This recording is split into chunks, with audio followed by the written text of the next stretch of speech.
welcome to Umoja Pre-C4 training about user access mapping.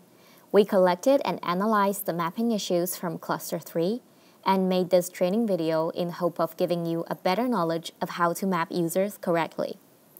Here is a template of the Cluster 4 UE1 user access mapping matrix. Normally, you will be receiving this empty spreadsheet and will need to fill in the information of your employees under these separate columns with the corresponding rows. Filling out the mapping matrix is like filling out a massive questionnaire, and how carefully and precisely you fill it out matters a lot to the successful deployment of Umoja. So, if you could carefully watch this video and keep in mind some of the very important mapping guidelines, that would save you a lot of time in having to correct your submissions in the future.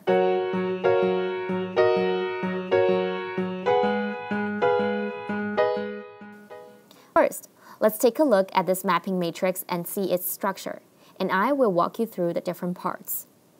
This line between column Q and column R divides up the mapping matrix into two parts. On the left-hand side, you will be filling fundamental information for staff members. On the right-hand side is where you map staff members to their roles in Umoja. So don't be overwhelmed when you first see the mapping matrix, as it may contain a lot of things. Once you know it consists of the two parts, you can use the freeze panes function in Excel to easily navigate between the left side and the right side.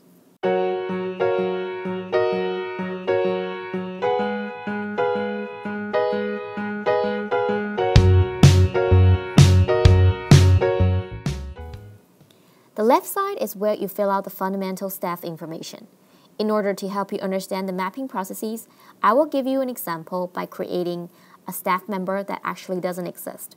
But first, let's go over what sections are there. EIDMS.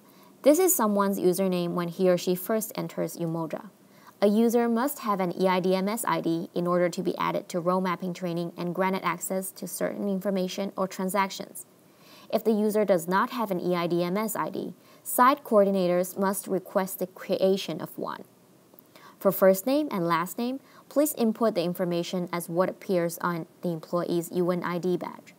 Please notice that the last name is to the left and the first name is to the right. For the grade level of one user, the importing value should be like G4, P2, D1, ASG, etc.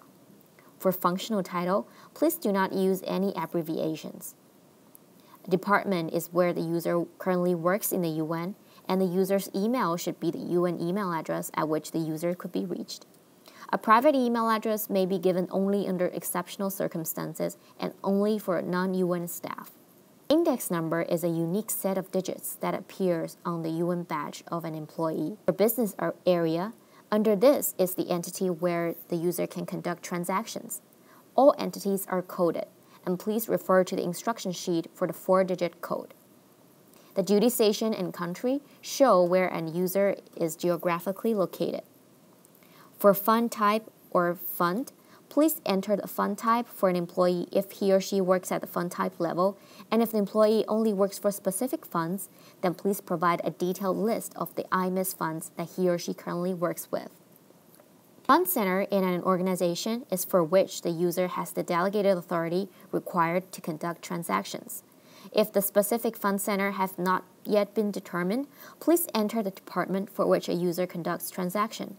For example, if a user transacts for all of the Office of Central Support Services, then please enter DM OCSS. And if he or she transacts specifically for the Procurement Division of OCSS, then please enter DM OCSS PD. If applicable, a threshold is the dollar value of the maximum amount of money the user can approve, formatted in US dollars. This field is only relevant for users who will be mapped to finance or SRM enterprise roles. If applicable, a user can have delegation of authority, such as approving officer, certifying officer, delegation of procurement authority, etc. Please only indicate those formal delegations that have been issued by the appropriate authority, which is the control. And please note that a user cannot have the approving authority and the certifying authority at the same time. The remark field is an optional field that allows you to include any important additional information related to user access mapping. Here, I'm giving an example to help you understand these in a practical context. For example, let's input an employee called Vicky Wang. So first, type out her first name and last name. For Vicky Wang, let's say her EIDMS is WVICKY8. She is a Human Resource Officer, a P2 level employee at UNHQ.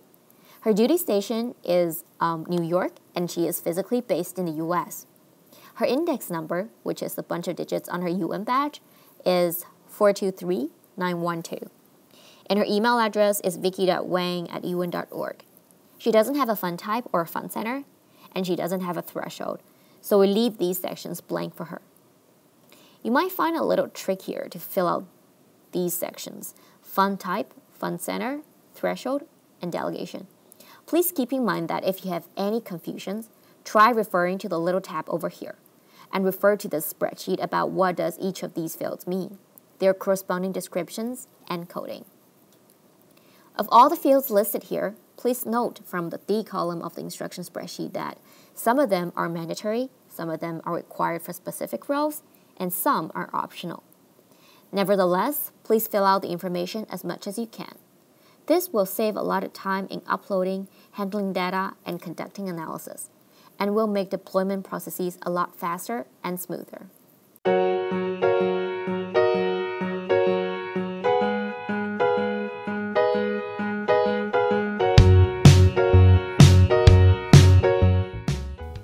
Okay, now, once you fill out the fundamental information of your employees, let's go ahead and look at the core part, role mapping.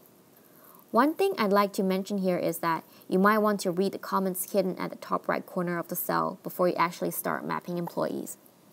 It's very important to read instructions beforehand to avoid unnecessary mistake correction and resubmission. For instance, some roles might still be under development and haven't been deployed yet, and if you move your mouse to the upper right part of the cell, you'll see that it says placeholder or underdeveloped. Do not map until further notice, or simply, do not map. If you don't read the comments carefully enough and mistakenly mapped your employees, we will probably have to go back to you and ask you to remove them, which will be a waste of time. So please remember to read the comments before you actually do any mapping. The role mapping are divided into different sections, or major categories, and marked in different colors. The first list of roles here is benefits and insurance roles, or BN roles, labeled as BN01, BN02, all the way down to BN13. If a person is assigned to this role, simply tick the box by inputting an X in the cell.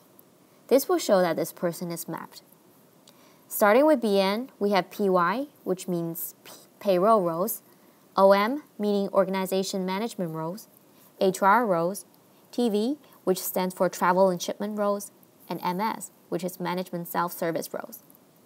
There are still roles under development and will probably be added to the spreadsheet in the future. Here what you see are the main categories of roles to which you should map your employees. In this training video, we have emphasized several times the importance of reading the comments appearing in the box when you put your mouse on the cell. Another important thing about reading comments is that it can also clear your confusions about specific roles. For example, in this section, MS roles, the comments appearing giving illustrations of what each of these three roles does. By moving your mouse to the upper right corner of the Line Manager Self-Service cell in gray area, it says, OM Manager is the manager who has the authority to request creation and extension of positions. From this description, we can tell how much the responsibility of this role is, and can tell that it should be mapped to senior level employees.